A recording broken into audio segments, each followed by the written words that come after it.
I remember myself from very little age as a happy child, and I remember that it's impossible to say like why I got it, but I always knew that I'm loved. I'm a beloved child of God.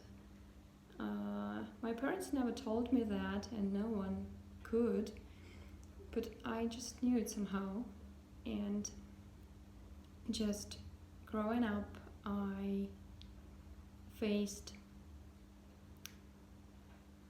rather difficult and different situations in my life than in my childhood, as we all probably have. But what I mean that I started thinking about questions like why do you people die so early, so soon? Why do they leave when we want to stay, when we want them to stay? Why can't we be together? Where did love go when it started so, sweet and lovely? Why does it all happen? And year by year, I was looking for different answers, and nobody could really give me something that would satisfy me with an answer. I tried to read different books, philosophers, psychology, and I talked to my friends. Of course, I got some crumbs of comforting ideas and thoughts, but that wasn't enough, that wasn't sufficient. One day, I even remember why and when I started doing yoga, my teacher, he was fond of that teaching about reincarnation and all that stuff, and I started being interested in Buddhism, and I discovered many interesting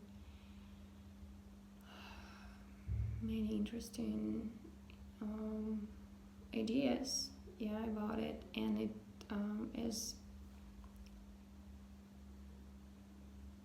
I was about 20, and there was an accident, and many of my friends died at the same moment, and that was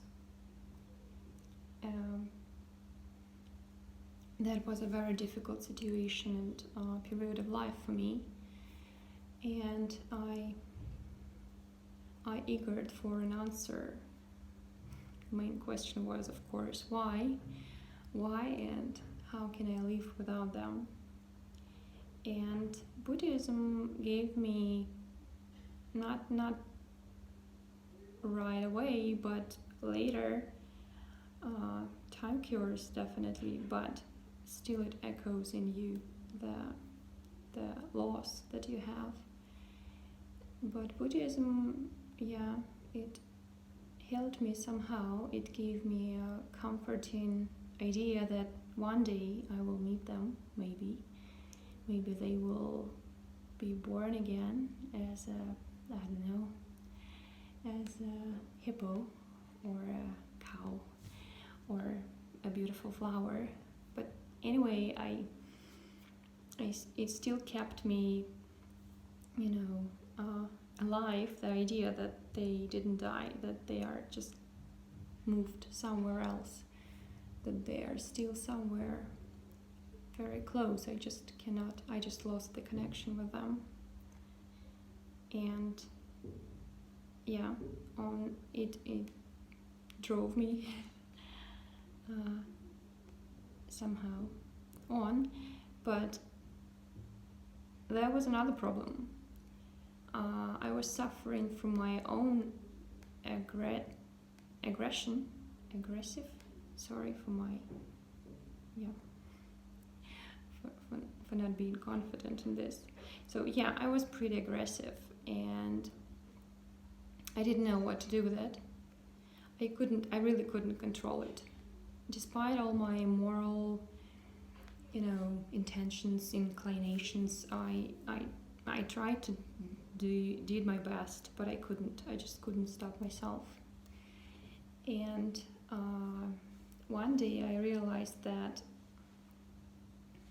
my wishes led me to catastrophes. I didn't want to commit any crime or just do something horrible. No, I just wanted to be happy. But what I called like the ingredient of happiness, and when I tried to achieve some goals or to reach something that didn't make me happy, that just crushed me down. And little by little I started realizing that I don't really know what is good, and I don't really know what shall I do in my life, and nobody told me that time. I did what I could. I had an interesting job. We were running business, my friend and I, but that came to an end for me again because of my behavior, because it doesn't matter. But yeah, I ended up where I ended up. I ended up in a hospital because I had a fever, and I spent there about 3 or 4 days. It wasn't long, but that was an important point for me in my life. That was kind of the time when I realized something, because as I was going on and on, day by day, I lived for work, and just there I realized that I have nothing else, that I didn't really have anybody close to me, and I didn't really know what I wanted to do. It was just doing business, and just staying in at the hospital, I realized that there is something bigger and more important in my life. It must be somewhere. I just keep myself too far from it. And there was a book.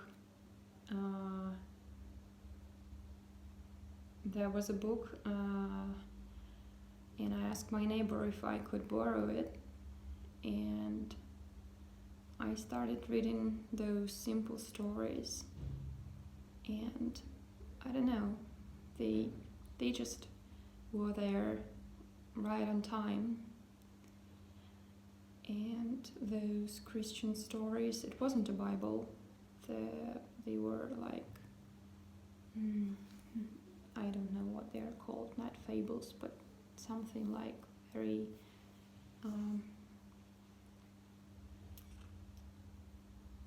like short stories, but with a moral. And they taught me a lot, and I started thinking about something else rather than my job. It just was, like 180 turn for me. And soon after, I quit my job, and I lived in the countryside. For like half a year, and I just stopped connecting to anybody. It was my escape from society, because I needed to find something deeper and more important that existed and I couldn't feel it.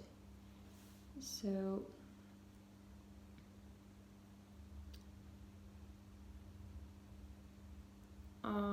I don't really know how I came to that idea, but I found that it found me their website with Christian literature, and I started reading it.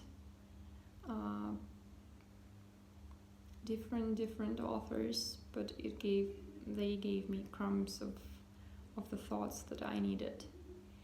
And that summer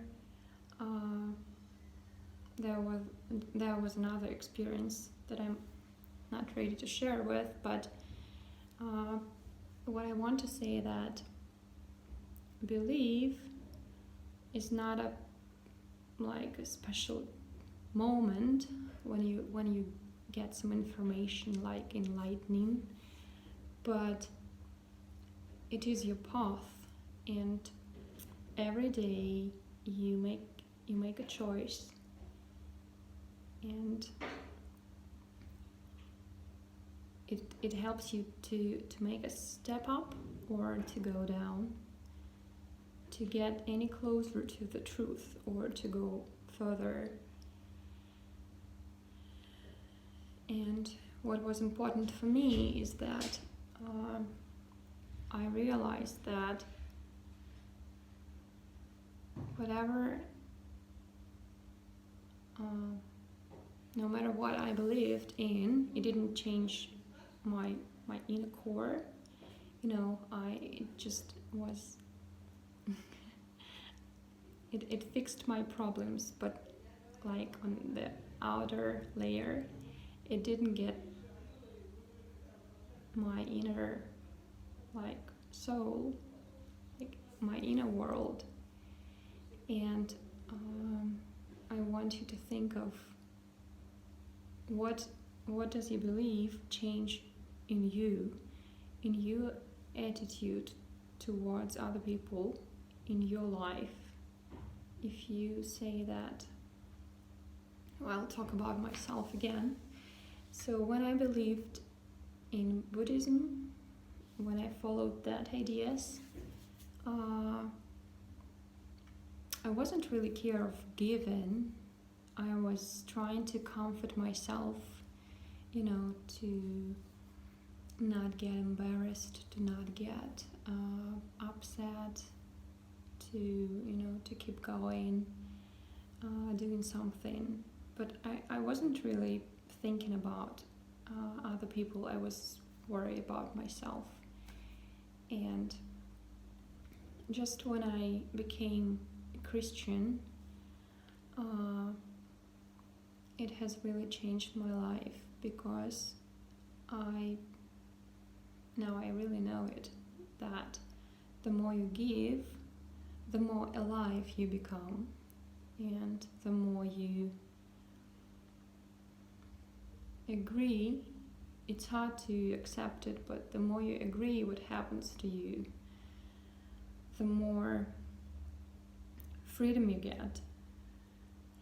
But you can't accept it at once. You have to to trust God to lead you, and with every little step you will see more. He will help you to see more in your life, and this is the only way you can learn.